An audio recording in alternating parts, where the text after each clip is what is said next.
TJ here at Michigan Conservative Roundtable. Quick shout out and thanks to our subscribers.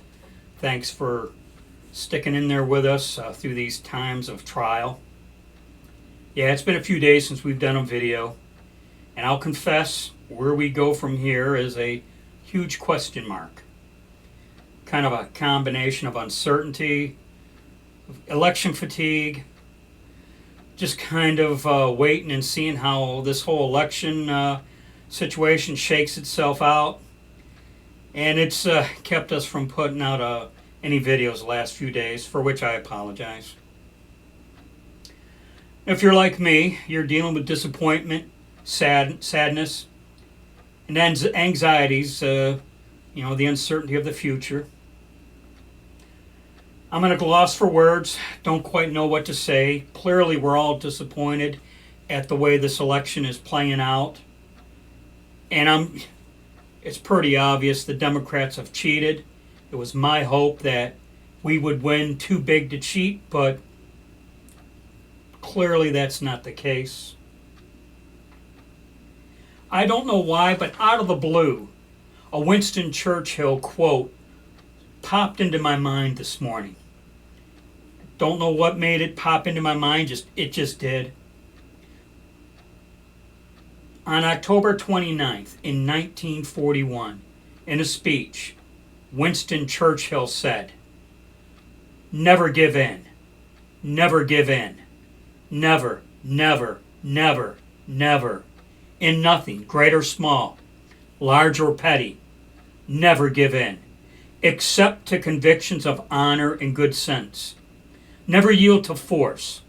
Never yield to the apparently overwhelming might of the enemy." End of quote. I don't know why, but that came to my mind today. At the time of this video, I'm not sure if President Trump is ultimately going to win this election. And last I've seen, it's pretty much an uphill battle. But whether he wins or loses, here's some facts. Democrats are masters of manipulation. They have weaponized COVID-19 and used it against us politically, shutting down the economy. Many of the swing states were controlled by Democrats, and they were willing to screw up their states' economies just to get President Trump and us.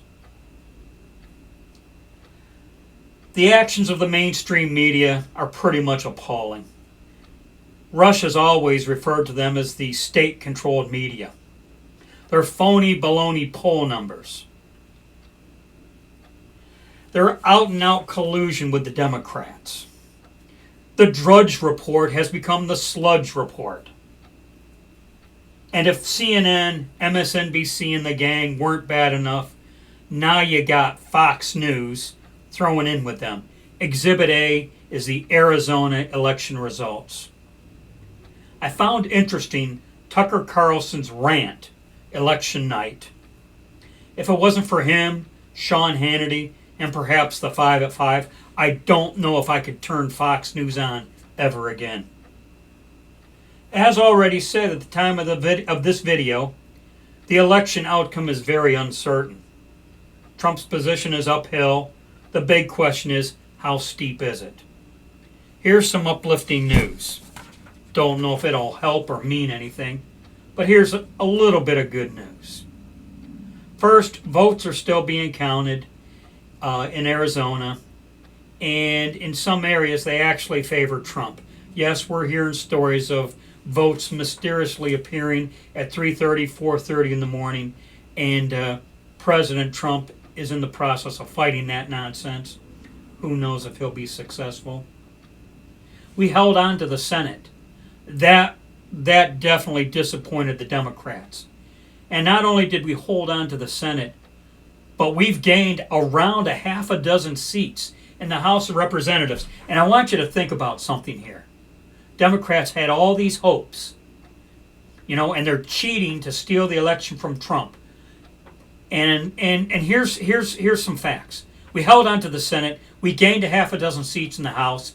And from what I heard on the news today, in the last 60 years, President Trump got the highest percentage of non-white vote recorded.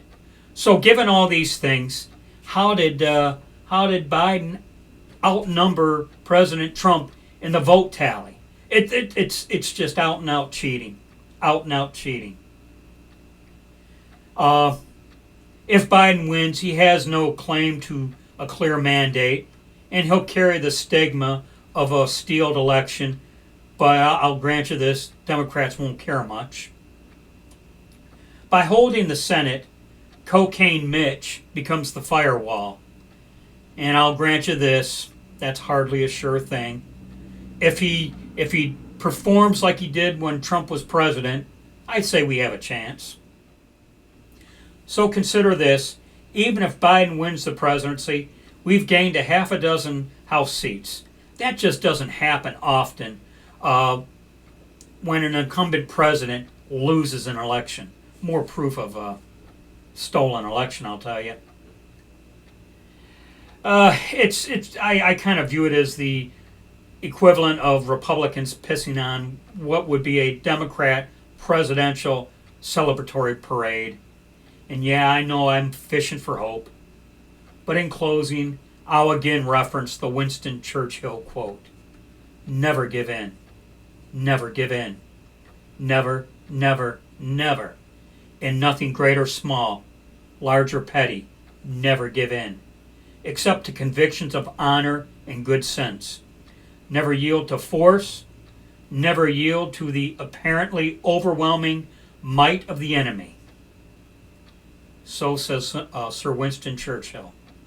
As always, be safe, watch your six, and don't tread on me.